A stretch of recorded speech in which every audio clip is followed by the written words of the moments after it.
shirkadda Taj waxay maanta laan cusub ka hirgelisay magaalada Shaariqa ee wadankan isu taga Imaaraadka Carabta. Munaasabadan ayaa ahayd mid xariga looga jarayay xarunta cusub ee ay xawaalada Taj macaamiisheeda degan magaalada Shaariqa uga fududeynayso sida lacagahooda ay ugu dirsan lahaayeen eheladooda. Taj waa xawaalad casri ah kuna shaqeyso qaab ka duwan xawaaladaha kale. waxayna macaamiisheeda lacagaha ugu dirtaan nidaamka EVC SAD iyo Sahal oo ah nidaamka ugu fudud ee lacagaha loogu diro Soomaaliya. waxayna ku sahlaysaa inaad isla markiiba ogaato in lacagtaadii la qaatay adiga oo jooga xafiiska xawaalada Taj. waxaana halkaas ugu horeyn ka hadlay gudoomiyaha xawaalada Taj xarunteeda magaalada Shaariqa Daawud Saciid Cali wuxuuna ka hadlay waxyaabaha ay xawaaladu qabato iyo sida ay ugu baahnaayeen shacabka degan magaalada Shaariqa. Serviceka Taj service ay qabato oo ah saddex qaybood banking iyo big up cash iyo mobile money oo loo yaqaano MMT.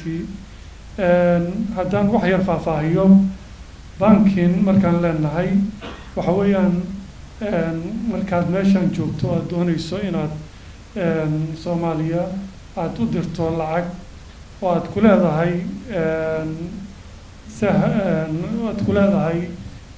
maaragtay bankiga Salaama banki waxa weeyaan lacagtaadii si fudud adigoo meesha jooga ayaa akoonkaadii ayaan ugu shubaynaa. mobile money oo maaragtay MMT ah oo Soomaaliya kaliya ah. waxaad la socotiin in servicekan runtii in badan oo maaragtay Soomaalidu ay aad iyo aad u mahadiyaan markay heleen servicekan noocan. marka servicekaas oo runtii magaalada Shaariqa in muddo ah ka maqnaa oo ay aad iyo aad u hadalhayeen oo ay lahaayeen sidee maaragtay nagula soo gaarsiin karaa ayaan anagoo maaragtay runtii ka tarjumayna dalabkooda una ballan qaadnay inaan ka furi doono insha Allah tacaala branchi ayaan maaragtay caawa ayaan maaragtay runtii ugu hambalyeynaa inaan reer Shaariqa aan uga furnay branchiga isaga ah.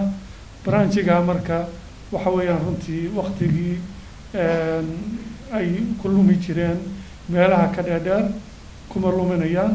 waa Mubarak Center oo runtii center u ah magaalada Shaariqa isla markaasna ay ka helayaan maaragtay servicekii ay u aadi jireen meelaha dheer. sidoo kalena waxaa munaasabadan ka hadlay qaar ka mid ah ganacsatada iyo waxgaradkii ka soo qayb galay xafladan kuwaasoo ku tilmaamay in ay tahay horumar aad u wanaagsan in magaalada Shaariqa laga hirgeliyo xawaalad cusub taasoo u fududeynaysa in lacagahooda waqti kooban ay ku dirsadaan macaamiisha halkaasi degan.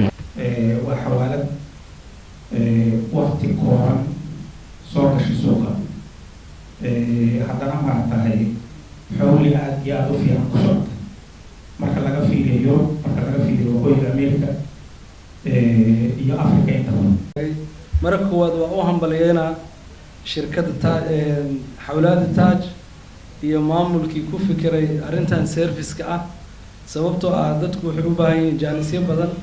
cid kasta oo ku fikirta inay serviceyada noocaan ah oo dadka wax u fududeey kara ay qabatana waxaan xaq u leenahay inaan u hambalyeeno garab istaagno soo dhaweyna sida ganacsatada iyo shacabkaba.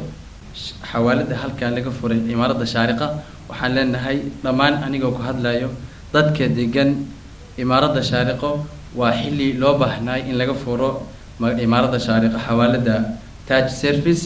waxaan leenahay maamulaha iyo dhammaan shacabka Soomaaliyeed ee degan Imaarada Shaariqa Mubarak waa xilligii loo baahnaa waana tilaabadii loo baahnaa oo hore loo qaaday. Kamal Xasan Xuseen Kalsan TV magaalada Shaariqa.